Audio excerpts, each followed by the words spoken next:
même, attaquons sans plus tarder avec le plan de trading de la semaine et Romain Debry à nos côtés en plateau, le responsable, le membre de la cellule info d'experts de Bourse Direct. Bonjour Romain, bonjour, bienvenue. Effectivement, j'essaie de redécrire un peu les mouvements de la semaine dernière, qui aurait été une semaine intense. Oui, il y a eu cette espèce de mini-capitulation lundi dernier et puis 3 grosses séances de reprise pour le CAC 40 et les autres indices, avec un peu d'épuisement peut-être en fin de semaine sur la séance de vendredi. On semble vouloir repartir de l'avant ce lundi. Oui, un peu timidement vendredi, c'était en tout cas bon résumé. Effectivement, épuisement vendredi, puisque c'était l'amorce d'un mouvement la fin d'un mouvement très technique, une accélération baissière. On l'évoquait ensemble la semaine dernière. Le pire n'était pas certain. On était allé chercher des zones graphiques cibles à la baisse, entre 6350 et 6400 points à Paris. Et puis, on a rebondi de façon très technique avec 3 gaps d'affilée. Donc, un cas d'école d'analyse graphique, gap de rupture avec la tendance baissière, diminution de la pression baissière dans ce mouvement, et puis gap de continuation, et enfin gap d'épuisement jeudi. Et donc un petit mouvement de consolidation vendredi. Aujourd'hui, on est en hausse, on est à l'équilibre. C'est mitigé pour l'instant. Les choses se passent de façon assez harmonieuse. Ça, c'est la bonne nouvelle. Ce qu'on constate, c'est qu'il y a quand même un peu de volatilité, pas mal d'harmonie, notamment du côté des indicateurs de la volatilité, comme le VIX, qui est allé chercher une cible à 28 pour redescendre sous les 21,50 et qui s'établit aux alentours de 17, comme celui comme l'indice de la volatilité de l'indice CAC 40.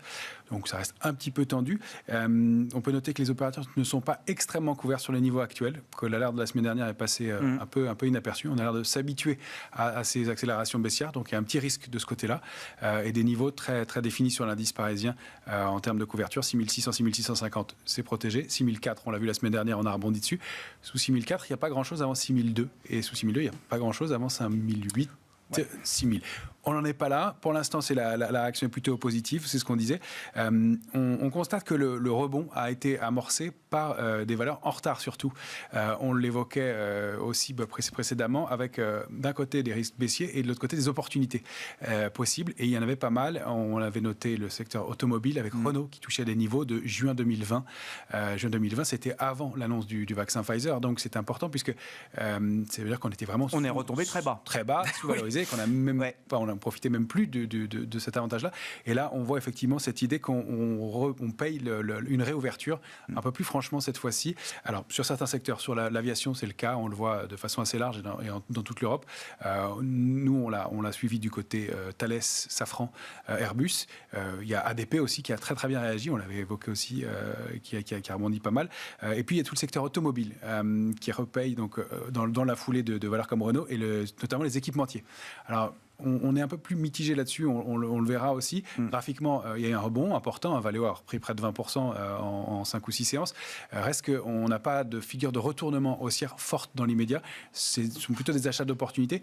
Moi, j'y vois le retour d'intérêt, l'intérêt de grande gestion qui avaient des liquidités, qui parlent de nouveaux entrants, qui ont voulu les faire rentrer et peut-être pas sur des valeurs qui se payaient 45 ou 50 fois les bénéfices et qui ont donc cherché des opportunités. Donc, on l'a vu sur des valeurs comme Alstom, etc.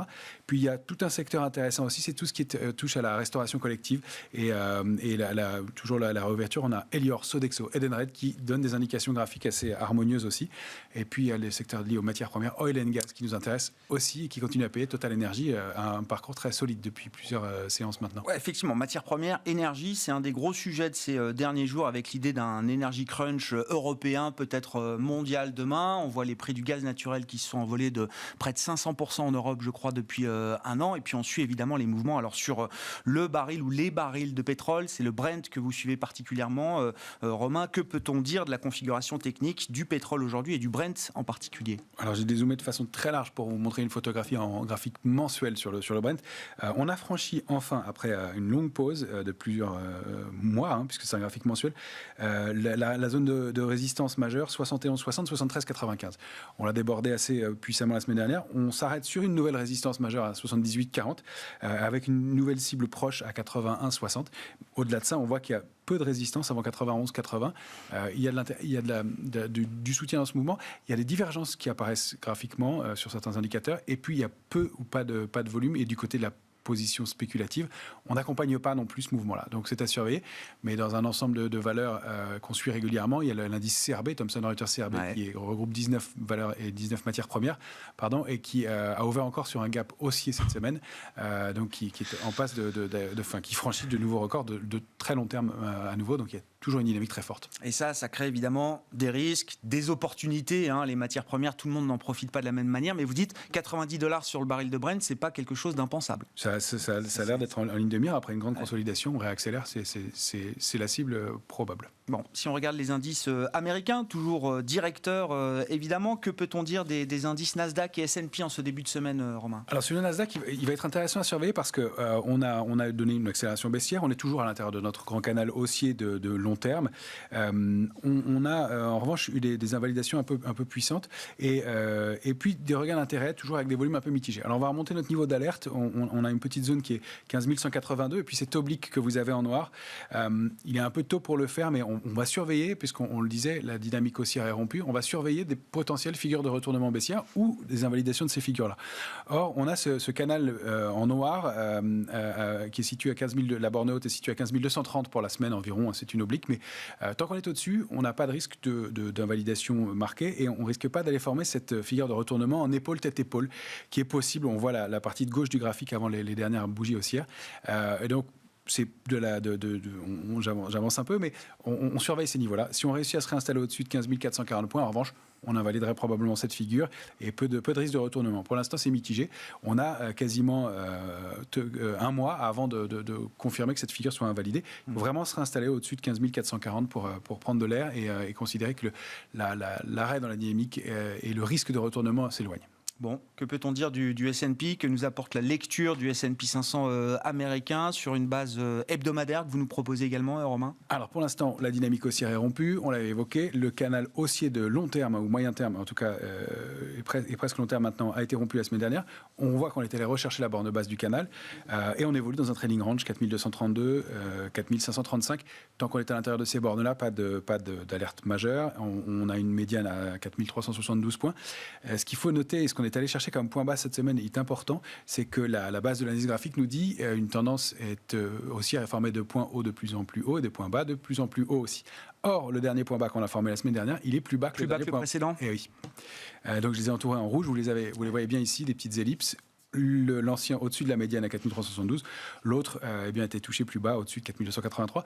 Donc il y a une dynamique rompue qui est confirmée. Pour l'instant, pas de retournement, mais on va surveiller ces niveaux-là et donc observer le S&P aussi et voir si on n'aggrave pas la situation et si on réussit à l'invalider. Comment est-ce que tout ça se traduit ou peut se traduire sur nos indices européens si on prend l'Eurostoxx comme référence, Romain? Alors sur l'Eurostoxx, on est aussi dans un trading range. On a rompu, il y a plusieurs, ça c'est un graphique hebdomadaire que vous avez sous les yeux, on a rompu le canal haussier de la même façon. On est dans un trading range, on est plutôt dans la partie haute. Si on prend 3857 et 4214 comme borne, on est au-dessus de 4034 pour l'instant. On a plutôt bien réagi, on voit cette grande mèche basse, toujours une réaction assez importante. En revanche, on ne réussit pas à aller redéborder 4214 points dans l'immédiat. On est dans la bonne moitié du trading range, mais avec toujours une vraie incertitude et un mouvement de latéralisation, au moins pour l'instant. Bon, et sur le CAC 40, on regarde le futur avec vous, avec une lecture journalière du futur CAC, le graphique en 14 heures. Futur CAC, c'est un peu la même configuration. Ouais. On est dans un grand trading range. J'ai laissé l'ancien canal baissier de court terme puisqu'on est allé le rompre. On l'a réintégré, on a tourné autour la semaine dernière et on l'a défendu en fin de semaine dernière. Donc le canal baissier de court terme, pour l'instant, il est défendu, il est préservé. En revanche, on est plutôt à moyen terme dans toujours une dynamique neutre entre 6564 et 6732. Il faudrait vraiment repasser au-dessus de 6732 en clôture pour sortir de cette dynamique neutre à moyen terme. Et on est aussi du bon côté de la médiane, au-delà de 6645 points, avec, alors il faut le noter, quand même très peu d'intérêt.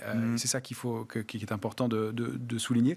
Depuis l'échéance des marchés dérivés du 17 septembre, on avait 295 000 contrats futurs ouverts et on valait 6570 points. On est une soixantaine de points plus haut à la clôture de vendredi, 70 points plus haut à la clôture de vendredi, et on a 15 000 contrats futurs de moins. Donc tout ça s'est fait beaucoup sur fond de rachat de short, sur destruction d'intérêt. Il n'y a pas beaucoup de soutien et on voit que les volumes des 2 derniers jours sont inférieurs à 3 milliards d'euros. Quand même pas énormément de force dans ce mouvement, dans ce rebond.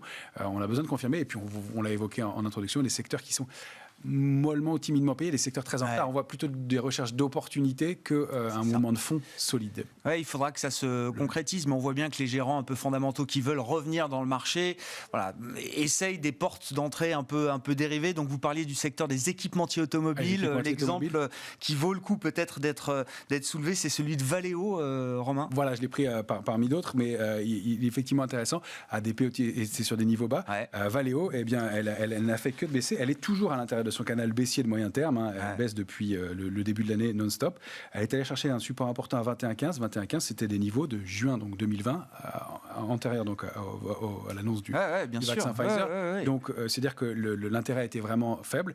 Alors, on a réagi fortement. Il y a près de 20% de rebond. Il y a peut-être un avalement aussi en hebdomadaire la semaine dernière. Il y a un avalement aussi la semaine dernière. Un gap aussi ce matin, mais c'est le troisième gap d'affilée sur Valeo en journalier. Donc peut-être un épuisement aussi à surveiller. Et on voit qu'on est toujours loin de franchir la borne haute du canal baissier aux alentours de 25-70 pour pouvoir vraiment réactiver une dynamique haussière de long terme. Donc cette logique que on paye les opportunités, qu'on constate d'ailleurs que dans le secteur du luxe est toujours sous-performant. Kering baisse encore aujourd'hui assez fortement. Elle est repassée sous les 630. Il y a tout ce secteur qui est faible. Les secteurs technologiques qui sont vraiment en retard aussi, qui ne sont pas payés par le marché, qui deviennent secteurs faibles.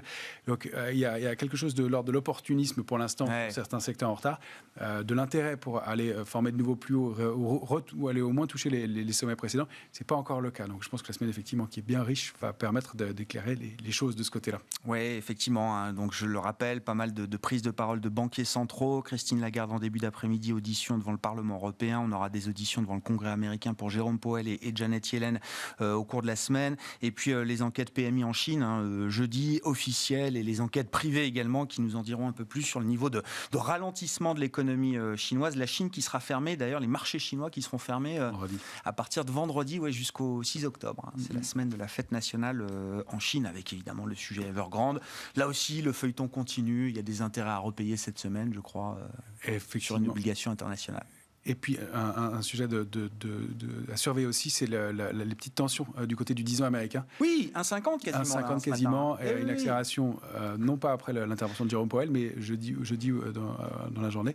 On franchit des niveaux importants. Au-delà d'un 70, ça peut être...